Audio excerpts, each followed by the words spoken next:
Yeah. Yeah. Yeah.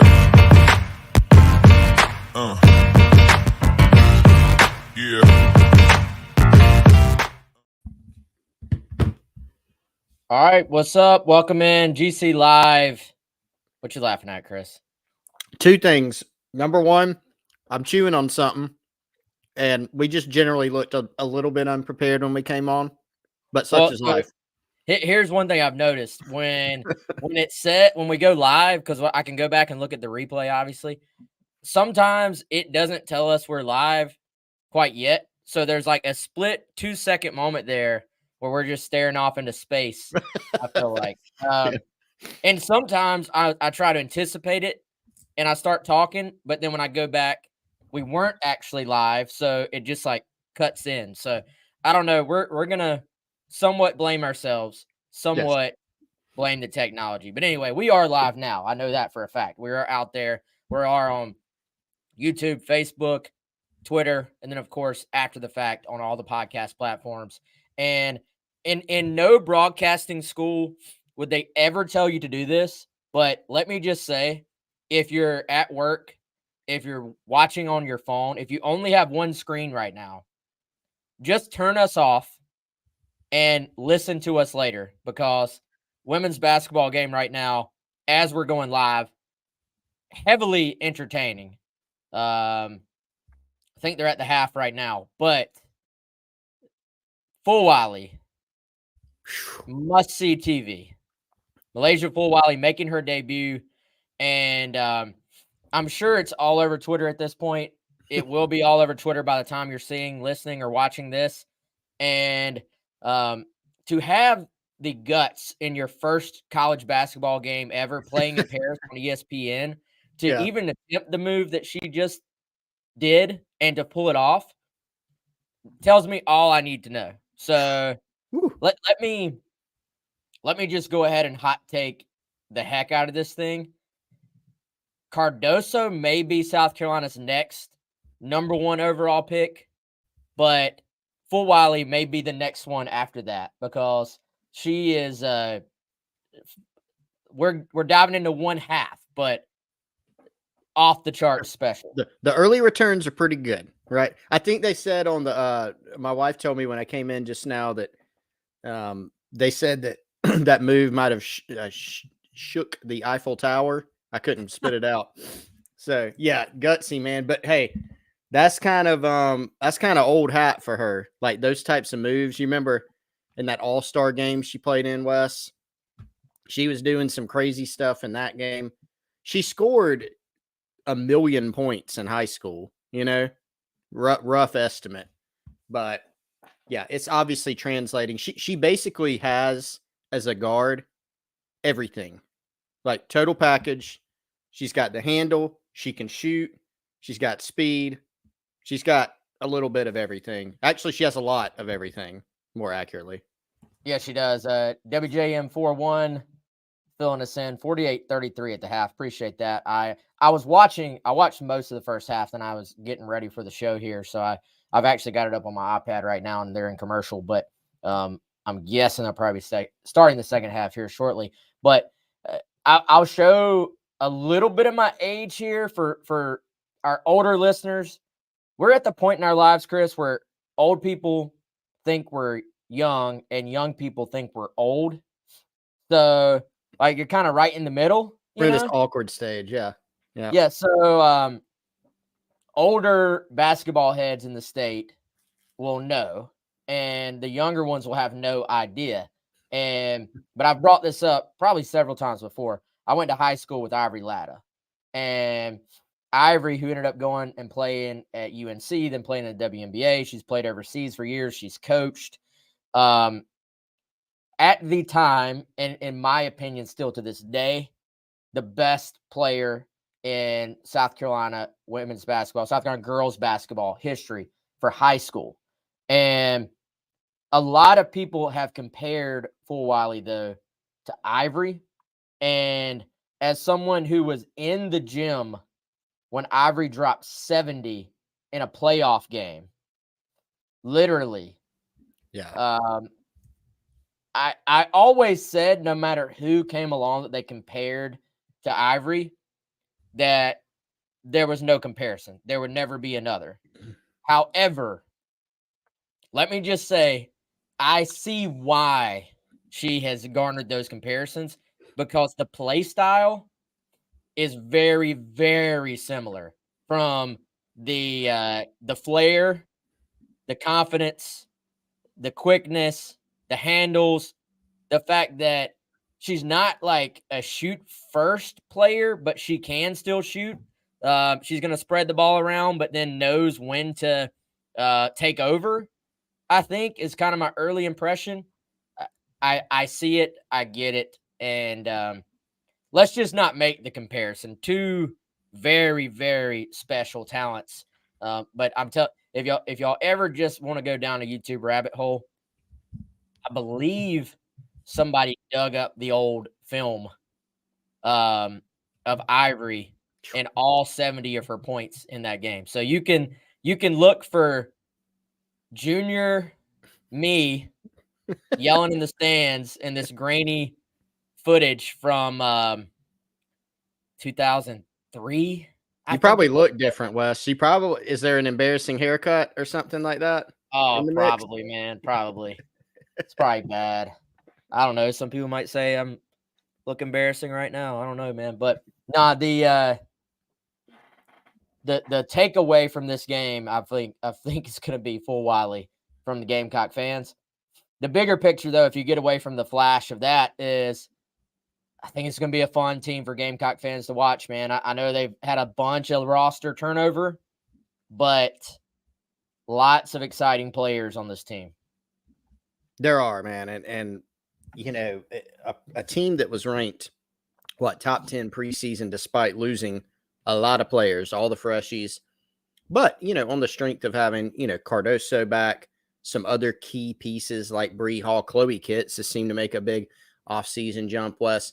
And then you have, as Dawn always does, a really good recruiting class coming in, led by Full Wiley, probably kind of the headliner of that class.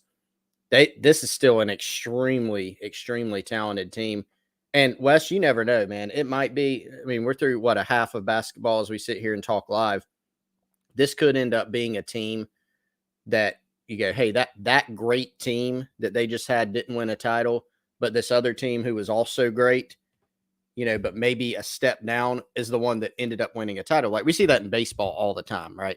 Remember, there was a Florida baseball team that Kevin O'Sullivan, their head coach, had said, this is probably the quote unquote worst team that we've had in 5 or 6 years, but they won a title, right? They were the best team at the right time. And if we know anything about Dawn Staley and her program, she's going to have her team equipped, stocked with talent, and equipped year in and year out to at least be in the conversation to compete for titles. And my guess, Wes, as we progress throughout the season, is this year won't be any different. This is going to be one of the top programs in the country. And it's exciting, you know, watching some of this young talent.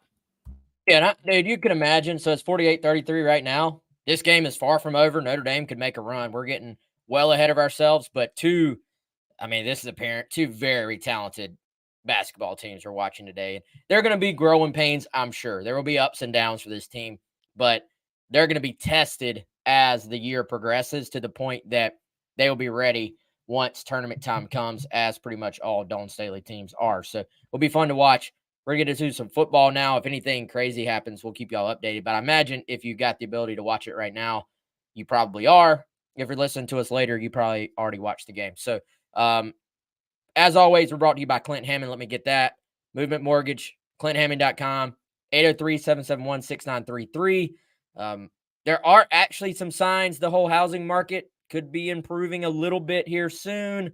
Interest rates starting to be some signs they could be dropping a little bit. So if you've been holding off for that, might be a good time just to hit Clint up and let him give you an update on where things are, if that's something that you and your family have been considering and just have been like, man, the rates are too high. Give Clint a call today, 803-771-6933. He's always tracking the markets and getting a good idea of how you can best kind of prepare for what might be next. So as always, appreciate Clint for being our presenting sponsor here on GC Live. And Chris, let's dive into South Carolina, Jacksonville State, a 38-28 win. a win, a win is a win, but also not the prettiest game. I mentioned this earlier. I kind of struggled at first to figure out how to frame this game up to our listeners and readers on Gamecock Central. But I thought Shane Beamer on the teleconference actually really framed it up pretty well. I mean, this is a game where you never apologize for a win. And I know some fans don't even like that approach, but I think you work too hard. You're a 2-6 football team going into this game for one. So, and what happened surely beats the alternative, which is in an alternate universe. Jacksonville State drives down and their guy makes the big play as opposed to Stone Blanton making the big play. So you should never apologize for winning a game. However, the other side of that is if you're going to go 3-0 down the stretch, you got to play better, I think, than they did on Saturday. I think they could probably beat Vandy with another sloppy performance, just to be completely honest. But I don't think you're beating Ray Davis and Kentucky and that defense. And I don't think, even though Clemson's had their pains this year, I don't think you're beating the Clemson Tigers with another performance like that either. Yeah, I think, man, as we get closer to those games, and I've sensed this for the past couple weeks, it's kind of been on my mind a little bit.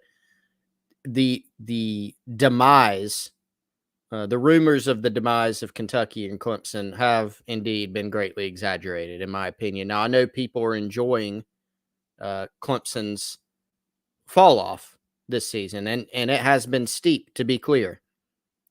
This is still a team that is quite capable. They still have a very good defense. They still have some talent on offense. And they just put together their best performance of the year at home against Notre Dame. And it's tougher to play at Clemson. This is probably one of those teams that's a different football team on the road. And then you go to Kentucky, and they have Ray Davis and an offensive line that's played very well most of the season. Ray Davis is a really good running back, and don't look now, Wes, but Devin Leary has started to play better at quarterback, which is not a great sign. And then we know that Mark Stoops is typically going to have his defense pretty well prepared, at least in most games when we look back at history. So, yes, you get these games at home. They're going to be really tough. And I made this point earlier, Wes, on the GC Takeover Hour 107.5. I like listening to get context on the previous game and what to think going forward. I like personally listening to the Sunday teleconference better. Don't get me wrong. I listen to Saturdays, post-game presser. There's always some things there. But I feel like the Sunday teleconference is hidden. It goes kind of underreported at times. It doesn't get as much airplay. I think it's always has even more substance, right? Because after the game, you think about after the game, the emotions are still running high after a win or a loss. There was a lot of conversation about what Shane Beamer said about the fan base and a certain segment of the fan base on Saturday. And whether you agree or disagree with that, totally you're right to have that opinion, because I can see both ways. I've heard all sides of those arguments. But if you did pay attention to that and kind of circle that and have an opinion on it, listen to Sunday as well. We got it here on our YouTube channel, youtube.com/Gamecock Central. Wes, you put it up every Sunday. Teleconference audio. It's a lot more in depth, right? Because Beamer has had an opportunity to go back and not just recall what just happened on the field, but go back and look at the tape and see what happened on the field and make those assessments. And Wes, where I've landed on it after listening to the Sunday teleconference is, Beamer sounded a little different to me. He said some similar things, right? He said before, hey, we need to coach better. We need to play better. He said those things. But I think even just the tone and some of the substance of what he said, to me, was a little bit different. And you can tell that, yes, while happy about the fact that they won, he's far from satisfied and far from thinking that what happened was good enough. on Saturday to carry forward for the rest of this season. Yeah, man. And by the way, I just threw a link for those who are on any of our video versions. That is a link. That's actually the transcript from it. But if you pull that up, it will autoplay the audio as well at the top of that. So if y'all want to go check that out, it is available right now for free. If you just click that link that's on YouTube and Facebook. Let's see. Yeah, so South Carolina, Kentucky announced earlier today, 7:30 kickoff, SEC Network. Mars standing on YouTube saying, is it possible the only reason we got a 7:30 kick against Kentucky is because they are going to a bowl game? No, I think the reason it's a 7:30 kick is, for one, 7:30 is not your first choice. CBS 3:30 is the first choice. So even though you want those primetime games, that doesn't always mean you have the best game that week. And two, a lot of teams are kind of playing their non-con cupcake game that week. So there actually are very few SEC versus SEC games that weekend. So I think that very much played into South Carolina's favor. Yeah, as Jamie says, Darude will be there. And, you don't want Darude playing pregame with steak and eggs at 9:30 a.m. Like you want that to be a night game. You want everybody to have had a few beverages, had some tailgating time. And so really, I don't know if there was some twisting of some arms or if South Carolina just lucked out, but that worked out. And dude, prior to Saturday, like, I'll be honest, my opinion on this team is sort of still even shifting a little bit on can they win these final. At the time it was 4, now 3 games.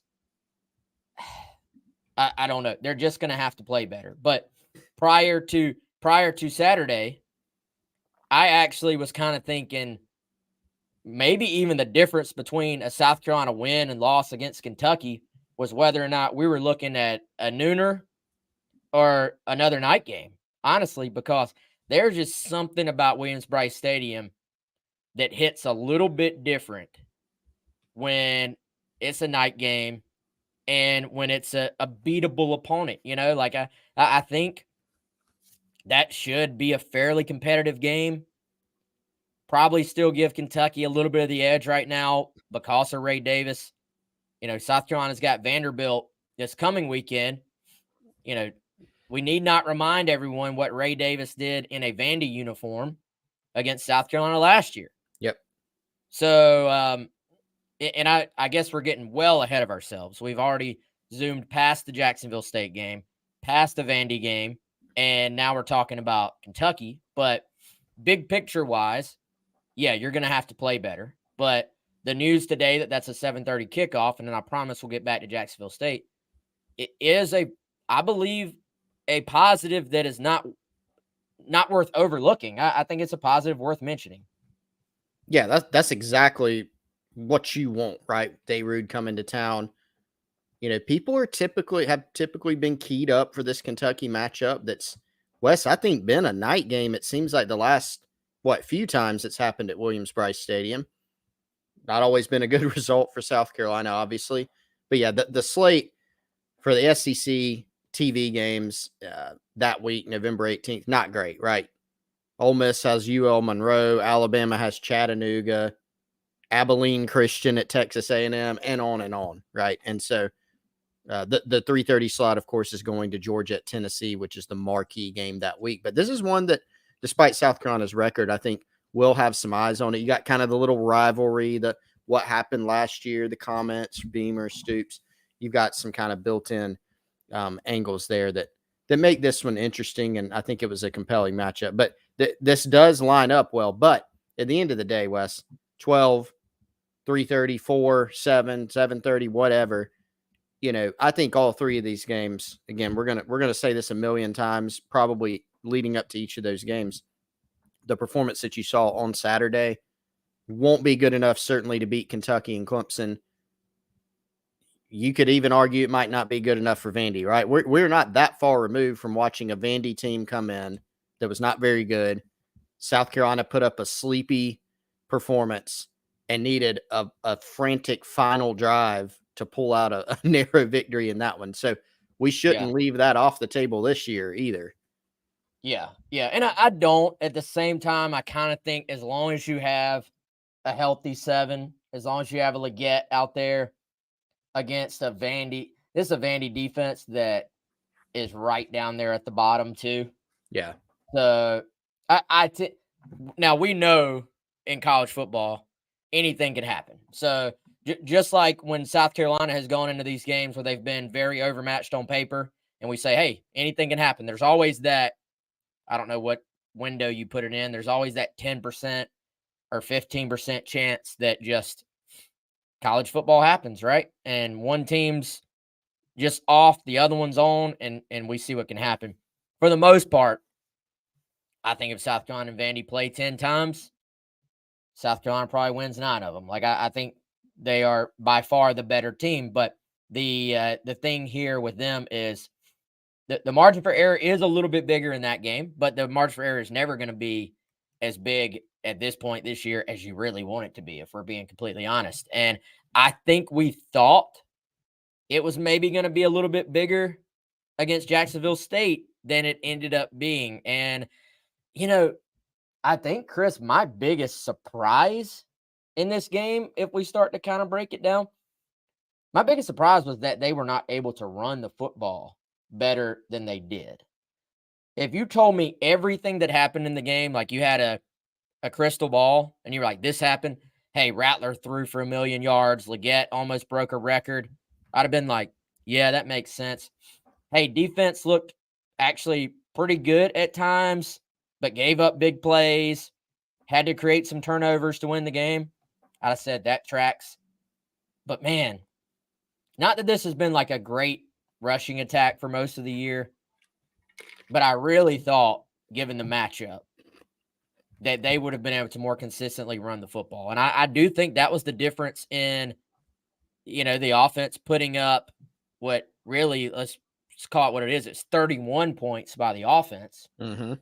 I thought that was the difference in the offense putting up 31 versus, having a 41, 42, possibly more type game, which is what watching the first drive of this game, where you had a long run from Mario Anderson. You had the ball was moved around quite a bit. You had a lot of different looks. That's kind of what I thought we might be in store for.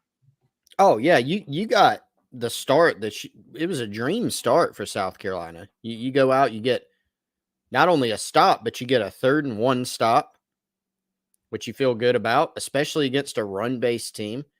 You get a 3rd and 1 stop, and you go down and score on your first drive. You can't start any better than that.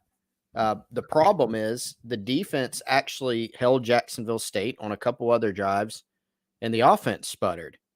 And USC was unable for most of this game to play complementary football, right? Even, I think, Wes, after they had the weird punt situation, the near block that Jacksonville State took off and ran and got stopped short, South Carolina didn't score on that drive, right? So even that aspect of playing complementary football failed. And a lot of it, you can point the finger at each aspect, offense, defense, and special teams, at different points of this game. But yes, I totally agree that running the football, that was the biggest concern in this game, right? And USC had a different plan for the running backs in this game with Trey Knox out. Josh Simon played a lot at tight end, had a really good game.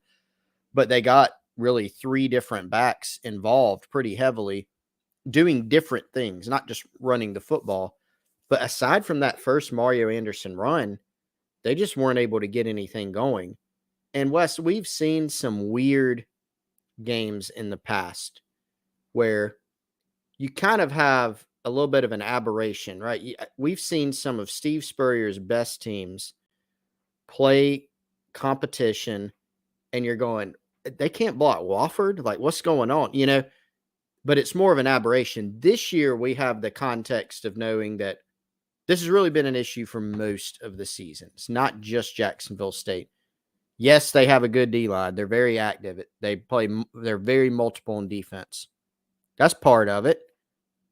But still, it was a performance that wasn't exactly awe-inspiring in terms of how they blocked things up. And I think there's some frustration offensively too, because if you go back and look, there were some opportunities to make plays where they had some good calls on and just kind of got beat. And that's kind of hard to live with. Yeah, for sure. Jay Diz, in response to what we're saying, I mean, DK has like 120 yards rushing through 9 games. I mean, that I don't really think that necessarily tells the story of this season, though. DK has not been the primary back since like week 2, honestly. So if you really want to tell the story of the running game, it's been, Mario's emergence, and he's created things at times and has, run really hard. I think you can count on him to break some tackles along the way. There were a couple of times, Chris, where I think they tried to get Juju out in space, and the one that pops in my mind was a 3rd and 2 early on, and they kind of have everything set up exactly the way they want, I think, and a defensive tackle makes a one-handed tackle. You remember that play of Juju? And the way it's designed, I can't remember. I don't know if that guy got beat. That may have been a guy you just leave unblocked on that play because you're not expecting him to be able to get there. And you're actually thinking your back is going to get to the second, like get to the edge before this interior guy can get to him. And their guy, it was one of those things where you're like, all right, if he outruns this one guy, then this is definitely a first down and possibly a chunk play. And their guy just makes a play. And so I think they had some things in the design for this week that were new and different. And some of it they had to scrap because of injuries and guys being banged up. Some of it they probably had to scrap along the way, Chris, just because the running game was not really hitting. So you had to sort of adjust and go to the passing game a little bit more. So, if you kind of look at that, let's actually talk about some of that 3-back stuff because it struck as soon as I saw it. Do you know what popped in my head? I don't. I'm curious to know. As soon as I saw it, I was like, is this a complete coincidence that we're seeing basically for the first time this year the diamond formation, which is basically what that is, which is something that we saw at West Virginia back in the day with Rich Rod, and then coming off I think they stuck to that even after he was gone with their next staff. But that's the old diamond formation where you have a quarterback and 3 backs around him and you're running all these different looks off of it. And it was kind of, I know they didn't do that as like an ode to the other coach. That's stupid. But it did make me wonder if they were sort of, obviously they knew they didn't have their main sort of 2 tight end package this week because there's no Trey Knox.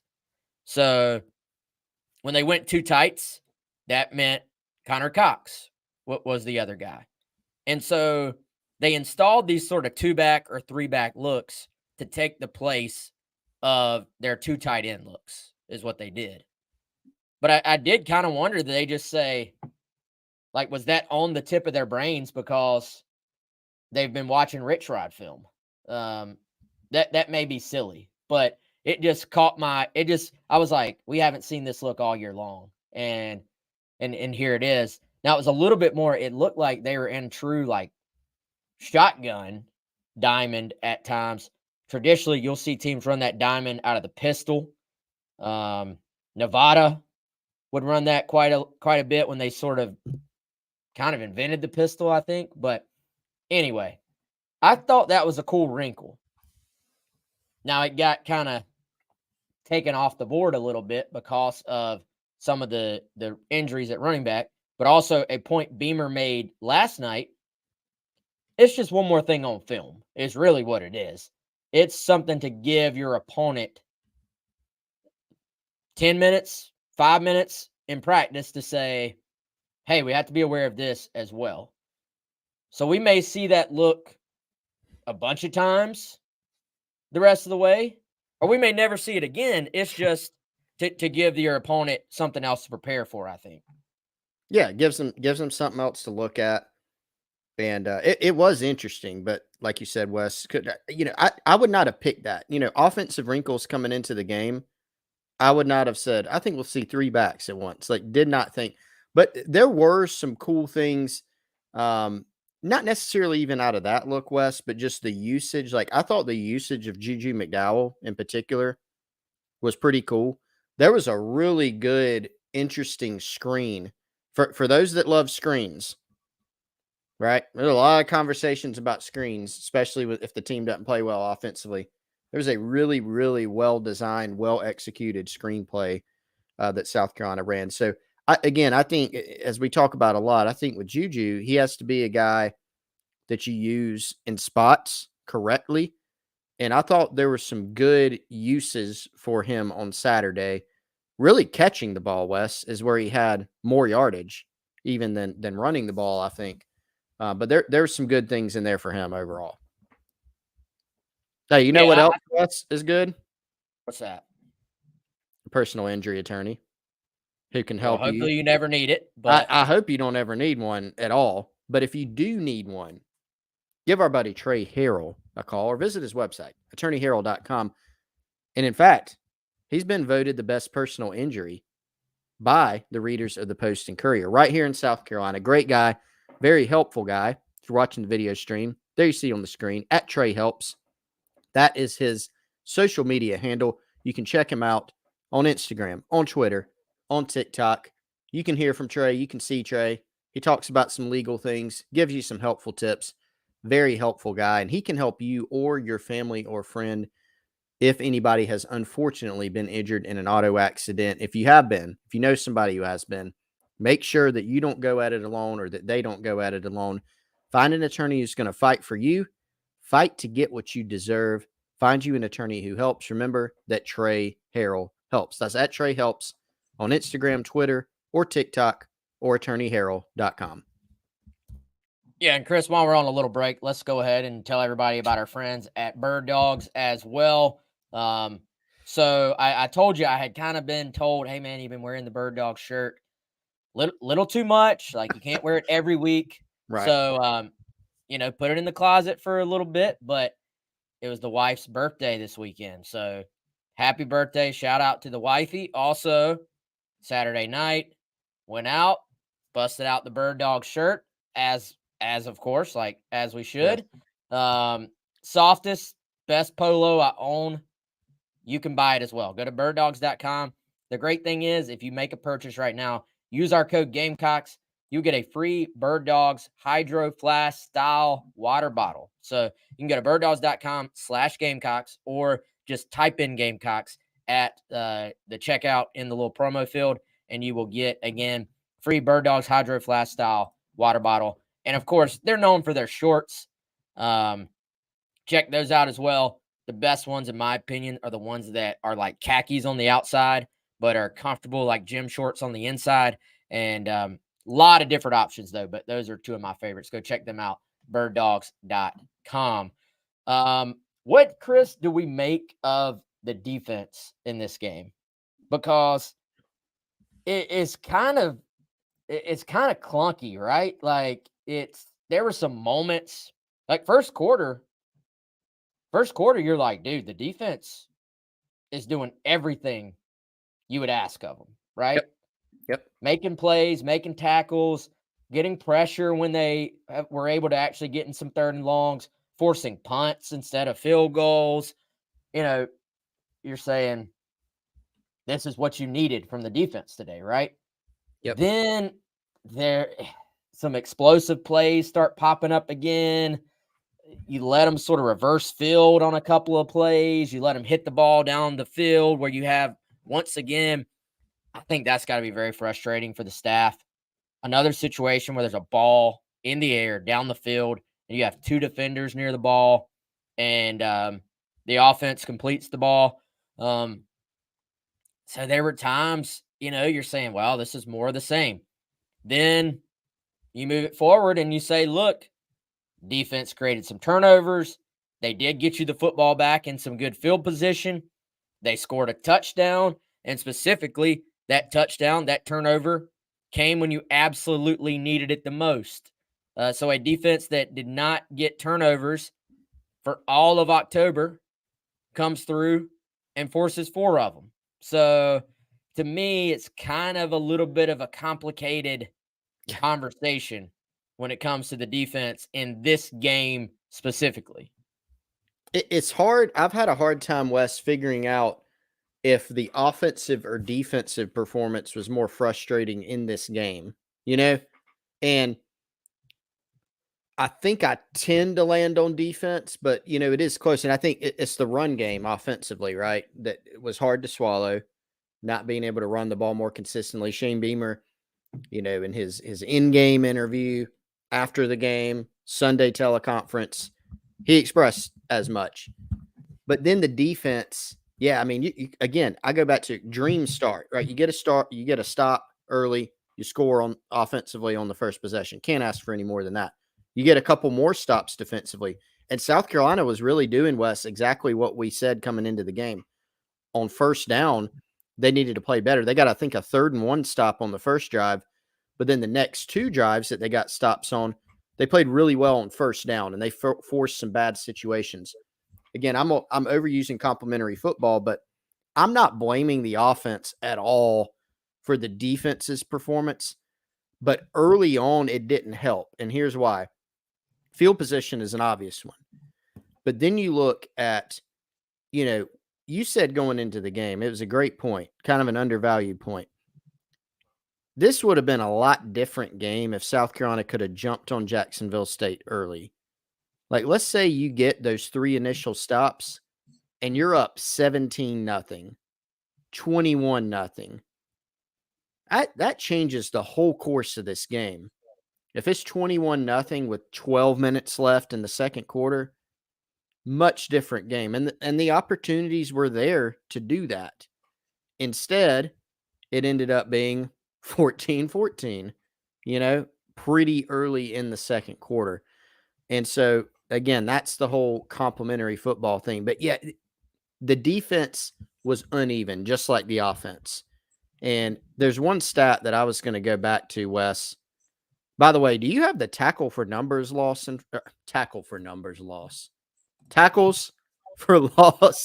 numbers in front of you? I don't. But it seems like there are a good many of them. Effort those if you don't mind. Here's a stat that I want to give, though. I published this in today's Insider Report on Gamecock Central. So, on 3 of Jacksonville State's touchdown drives, the defense gave up a 3rd down conversion in each of those, respectively. 31 yards, 37 yards, 54 yards. So not only did you not get off the field on the 3rd downs, you then gave up chunk explosive plays. At least one of those was a touchdown, right? You had the 3rd and 2. They throw it over your head, man coverage. I think you're supposed to have a safety over the top. 54-yard touchdown on a 3rd and 2. So you go from we might get off the field, and it's not just the chains are moving, it's the other band's playing. And there were too many of those situations in the game on Saturday. And so, like you said, very uneven performance, very frustrating performance. And we can view this within the lens of it not just being a one-game aberration. We've seen these issues for a lot of this season. Travis saying 6 tackles for loss for South Carolina, 10 for them. Yeah. So just to make sure, Travis, you're saying South Carolina's defense had 6 TFLs, Jacksonville State's had 10. Yeah, that kind of speaks for itself. But the too good on 3rd down for Jacksonville State if you're South Carolina. And again, man, I just felt like if my point in saying that early on was if you're South Carolina, if you had early control of this game, you really kind of neutralize a lot of the things as far as tempo that Jacksonville State does, or they would sort of be forced to make that decision. Are we who we are, and we put ourselves in position to potentially just get the doors blown off of us? Or do we say, we're going to just kind of go into survival mode. And maybe they say, no, we're not going to change a thing. You're not going to get us out of what we do. But at least you have that potential, or that potential for them to feel like they have to throw the ball a little bit more. And then there's more chances that the quarterback gets hit. There's more chances for interceptions. You just put the pressure on them. And that I felt like, I was just doing some quick math here, man. South Carolina's defense, I mean, we're talking the first 3 drives. You got Jacksonville State had 10 plays for 19 yards Mm-hmm. and 3 punts. So you touched the football 3 times on offense. And on those same 3 drives, Jacksonville State had 10 plays and 19 yards. Yeah. So, I mean, you did have some early opportunities to go ahead and do something with it. And then, of course, that 4th possession is where you gave up the touchdown. They tied it. Then your next possession, your being South Carolina goes up 14-7. But then the ensuing possession, they tie it right back up 14-14. And then you have, I believe, you have the turnover on downs that actually was the fake punt. By the way, did that get asked about the fake punt? I don't know if it got asked, but Beamer did address it, and I can't remember if it was on Saturday or Sunday. He kind of ran through it and said he was talking about something else. Can't remember what it was. Maybe just going through some individual plays of some things that went wrong. And he did mention, like, aside from the fake punt, that one was on me. And so he kind of put it on himself in terms of the play call, or I guess keeping the fake on. Yeah. And so then, Chris, second half, really the way the game played out, if you kind of go back and go drive by drive, it's like the first 3 drives are kind of separate. And then the rest of the game kind of was just back and forth, like played out sort of similar the rest of the way, right down to, Jacksonville State. They have their turnover on downs where, and I will say this, Beamer said they thought they were going to block a punt or 2 or 3. They kind of did block a punt, even though they didn't. Like, right. Yeah. Dawson bailed out on that because he knew or was pretty sure that punt was about to get blocked. So that was a positive special teams play there. Now, the unfortunate thing is South Carolina goes for it on the next 4th down, and which I thought was the right call. Don't get me wrong; I would have gone for it too, but they don't convert. So then you kind of wasted that opportunity. I feel like. Yeah, you did. I mean, that was another one. Again, not taking advantage of situations where you had a chance, to put them away. And early in the game, first quarter, when the defense did not play well in this game, but there was a stretch in the first quarter where they did play well. They were playing well. And when you had that opportunity, you had to take advantage of it, and they didn't. Even South Carolina's second drive, Wes, very first play, they hit, I think, a 19-yard pass to Marion Brown, and they're near midfield, and then they sputter out, and then they have to punt. Defense gets another stop, back to South Carolina, don't do anything with it, punt again, right? And so they just didn't take advantage of those early opportunities. They gave Jacksonville State more bites at the apple, and they finally started getting some of those, right? And they had some big plays. I mean, Jacksonville State, to their credit, started making some 3rd down plays. South Carolina was in position on some of them, didn't finish the play. They were not in position on some of them. So overall, not good enough, or good, really good at the beginning, really, really good. But then kind of reverted to some of the things that we've been seeing for a lot of the year. Yeah, the one thing that was a little bit different than I think we've seen most of the year is that the pass protection was pretty good for most of the game. And when it wasn't, it really, Chris, it didn't feel like that kind of immediate pressure where Rattler just has no chance. Like it kind of felt like there were times where there was pressure, but it wasn't just that immediate, hey, 2 or 3 guys are back here. Like he can kind of he's learned to deal with one guy pressuring him, it feels like. So he was able to kind of make some things happen. Offensive line, at least in pass pro, actually graded out very, very well if you look at PFF. So that was the one maybe saving grace for them on offense, is that there was enough time for Rattler to go get the ball to Luedecke. And Luedecke, Yep. I mean, we probably were 46 minutes in.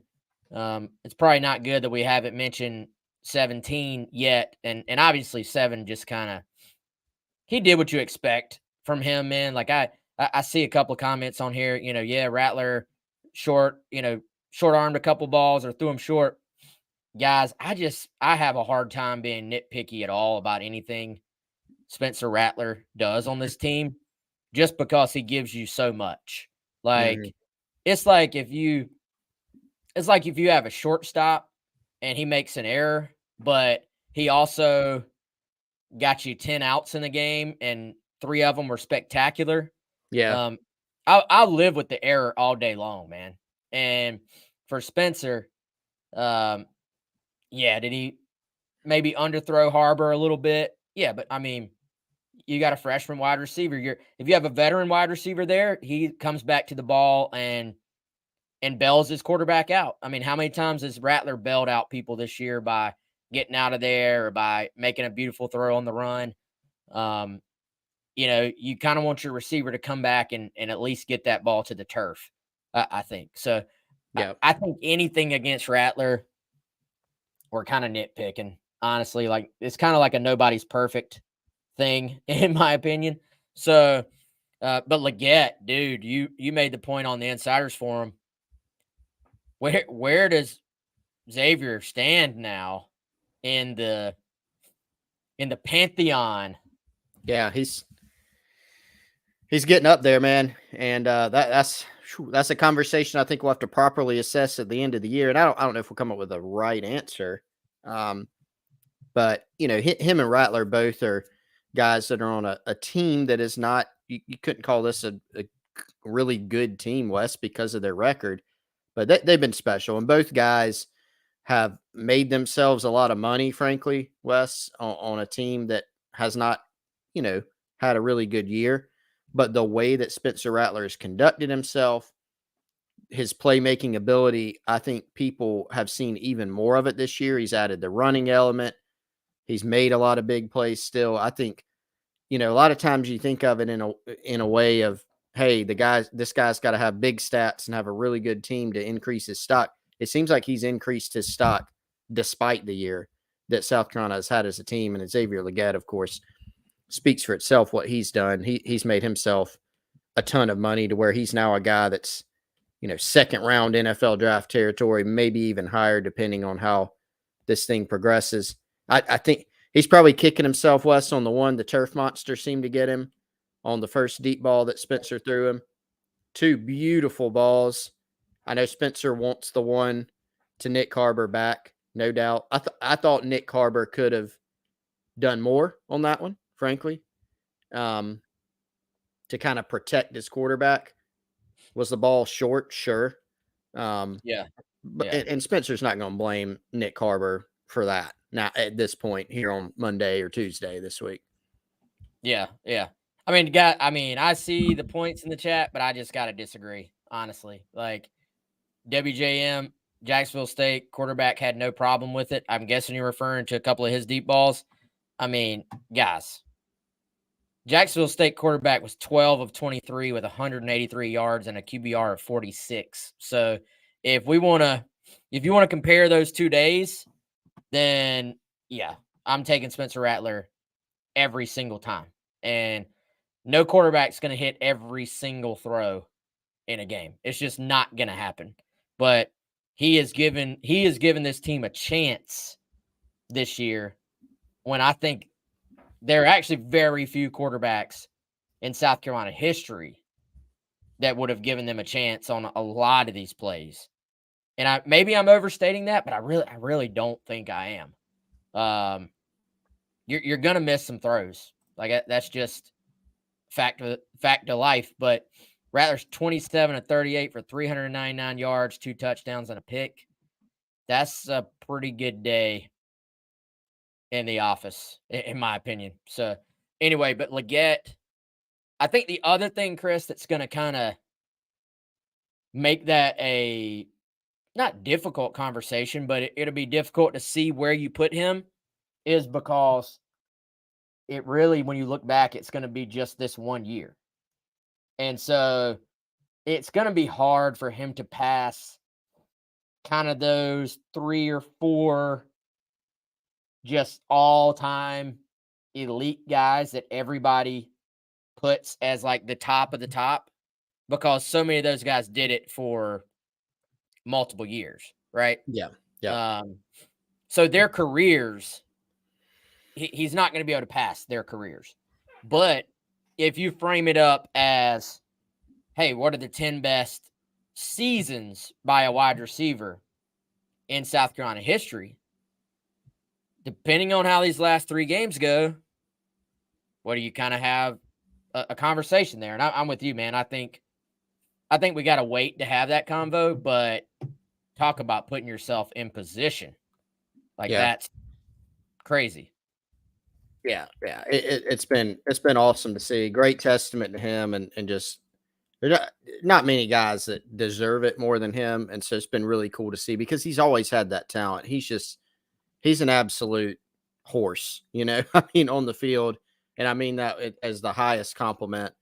Seeing him out there running, Wes, I was up high on Saturday, and so I kind of saw that play develop, and seeing, that was a long way to run for Luedecke on the second ball, the one that ended up being a touchdown, and watching him steamroll across the field and Spencer throwing that ball that he dropped right in, that was something. So I do think we can say that he's one of the most talented receivers in Gamecock history, like easily. And he's probably very, very high up, even in that group, which is a very impressive group. Yeah, and he's developed, man. I think early on, it was you have this just, again, compliment, freak athlete, but he was still developing as a wide receiver. And now you've just seen everything else kind of take over, right? Like you've seen all the ability.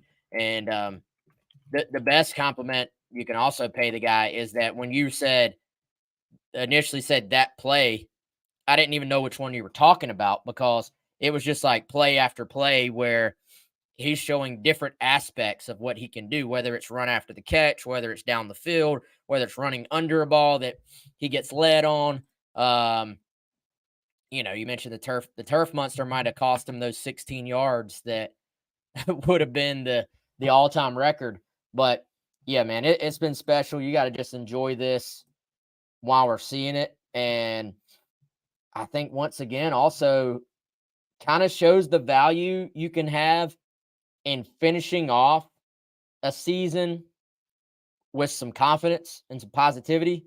We remember how Luedecke finished off last year. He carried every last drip of that into this offseason. So this has not been the season South Carolina wants. It's not been the season they expected. You got 3 games, maybe 4 if you somehow win the final 3.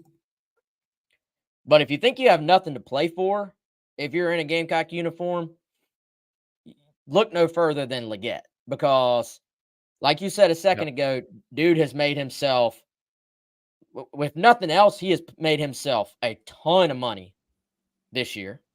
Yep. As far as rising up draft boards. Yep. He has etched his name into South Carolina history.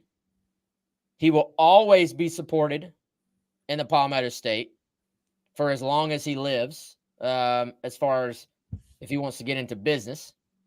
And Chris, I think if I'm a player, if I'm a young guy, if I'm somebody who's played some but not a ton, I would look at these next 3 games as obviously trying to win the games, but this is a little bit of a tryout for next season going into the offseason as well. If not for the fact to just win, do it to better yourself as you're positioning going into the offseason, I think. Yeah, no doubt. No doubt. And look, I mean, I think we've been all eyeing this 4-game slate, to end November and end this season. And as ugly as it was, you did at least accomplish the goal of checking one box. I mean, if you're going to try to go 4 for 4, you got to go 1 for 1. And they did that. And they play like they did Saturday, 1 for 3 or 0 for 3 is certainly on the table. But I was talking to somebody today and made a great point of, hey, if you can win these last ones, you're 6-6. It's not great, but you can textualize it of, hey, you did rebound and win 4 straight games at home. You did salvage the season. You did get bowl eligibility. And that would also mean, Wes, that you beat Clemson.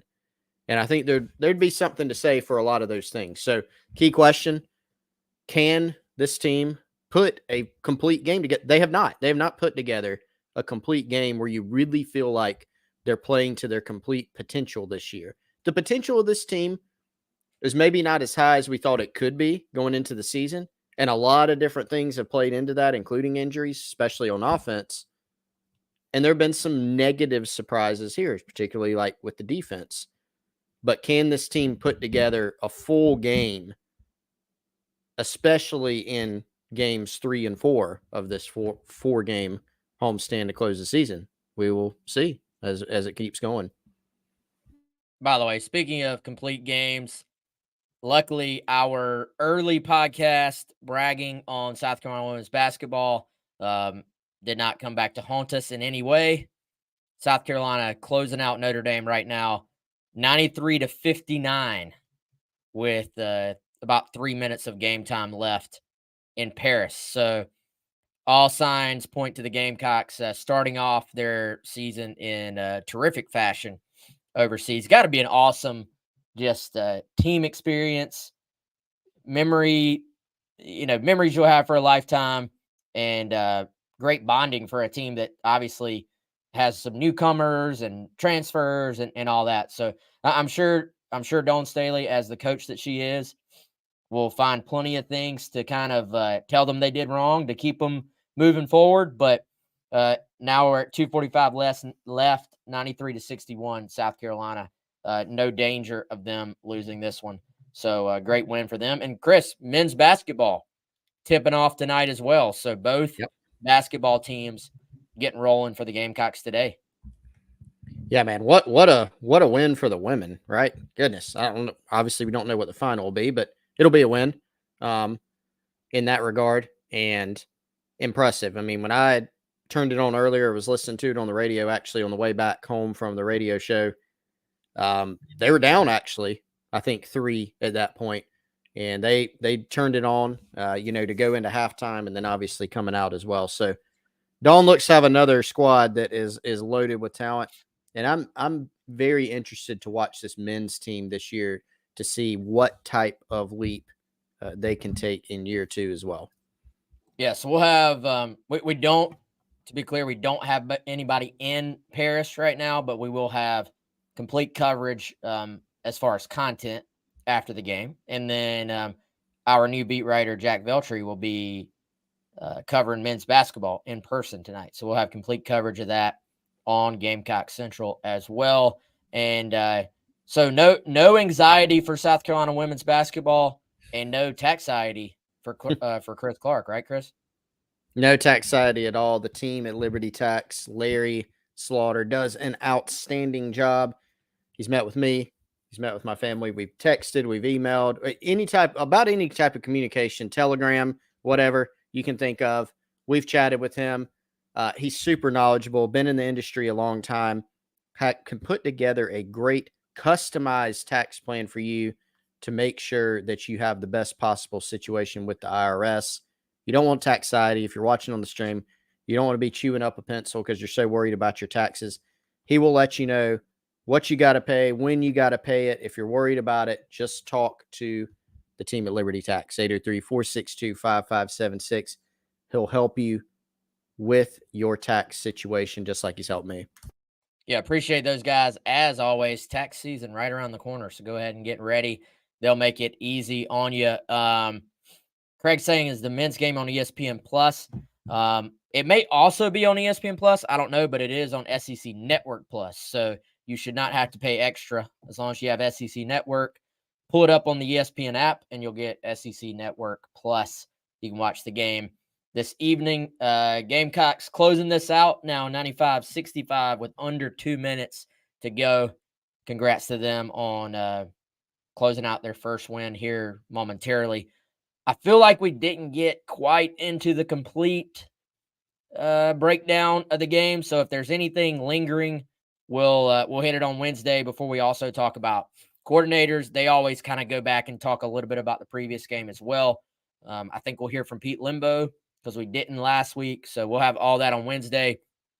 Mike Yuva will have his show on Tuesday, and then we'll roll right along with Mike on Thursday, and then us back on Friday for a final preview.